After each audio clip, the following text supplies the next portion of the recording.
Once upon a time, there lived a race called humans. They had a wonderful world, full of sunshine, bluebirds and rainbows. But as it often happens, these wretched creatures did not appreciate what they had. They battled each other fiercely for millennia, and a dark cloud of hatred and war descended upon them. Their blue planet, their wonderful haven, could no longer support their merciless destruction, and the world came to an end. This is Anna. She's 28 years old. Her mother died 3 years ago. She hasn't spoken to anybody or seen another human being since. She's the last person on Earth, as far as she knows. No niin, näytä nyt sitä maa. No ei sitä vielä näy. No näytän nyt, kyllä se näkyy. Siellä se on meidän vauvamme pieni. Siellä on pieni meidän poika tai tyttö, ei tiedä vielä. Ettekö sä näytät ihanalta? Anna leads a simple life. There is no electricity, no public transport, no machines left the humankind once so cherished. There are no more watches ticking to tell all the time past. There is no clean and dirty. The last sanitary napkin was used 12 years ago. Toilet paper is a luxury. There is nothing but the absolute loneliness to remind us of what we have lost.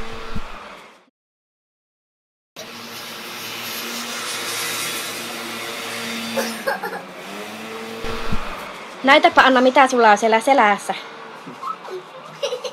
Mitä sulla, kun sulla on siivet selässä? Ihanat.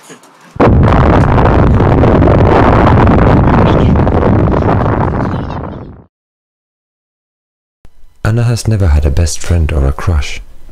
She has never been kissed. Her mother used to read her old stories of princesses and their happy endings. The real world, however, has never quite compared.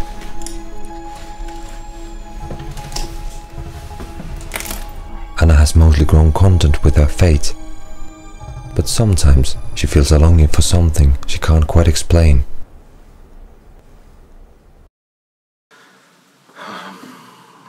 Mulla kestikin kauemmin päästä tänne kokoontumispaikalle.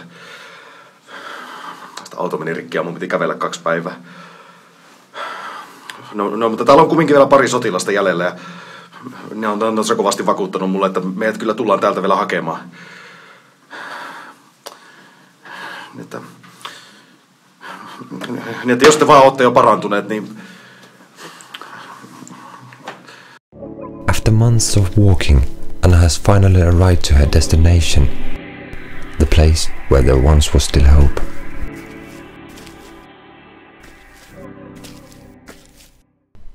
Isi?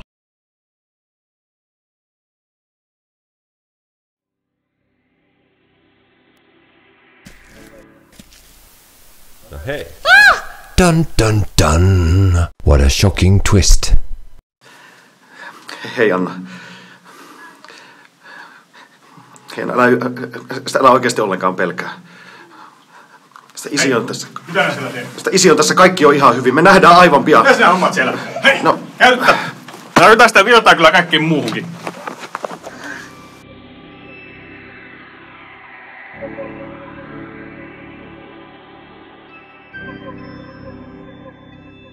Mun se piti olla täällä, mutta ei se sit ollutkaan. Ei täällä ollut ketään tosi pitkään aikaa.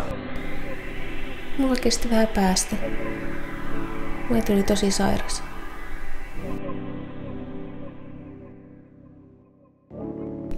Mä en ole nähnyt ketään muuta kuin sut tosi pitkään aikaa. Niin, en mäkään. Mutta kai niitä jossain vielä on. Tuolla meren toisella puolella tai jossain. Ehkä siellä joku jossain elossa on. There isn't. Most of the world is uninhabitable by now, and by some twist of fate, only this small, strange northern land has life left. Aika outoa. Miten niin? Mä en ole nähnyt ketään muuta kuin sut tosi pitkään aikaa. Niin. Minkälaista musiikkia sä kuuntelet? Mitä? Niinku... Mäkin luin semmoista naistenlehtiä, siinä oli vähän juttua.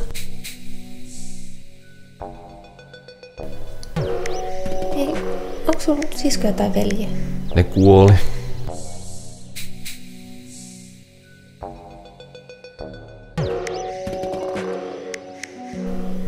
Tykkääksä sä lapsista?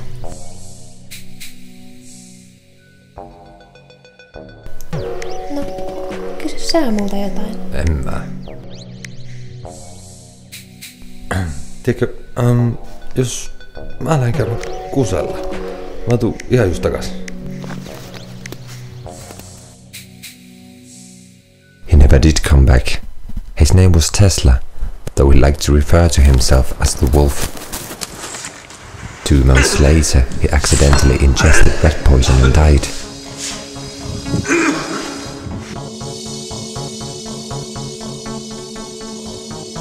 Shakespeare said, journeys end in lovers meeting. Anna and Tesla never did become lovers, even if they were perhaps destined to.